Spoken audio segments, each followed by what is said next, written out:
সমস্ত মানুষ সমস্ত মানুষ We want justice. We want justice. Justice for Antikor. Justice for Antikor.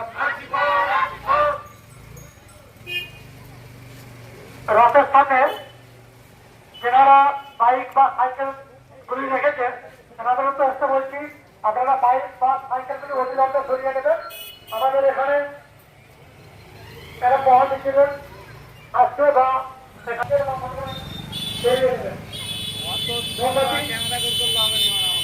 মোমবাতি জ্বালিয়ে এখানে প্রতিবাদ করা হবে, তাই প্রত্যেকটা মানুষ কেউ চলে যাবে। We want justice.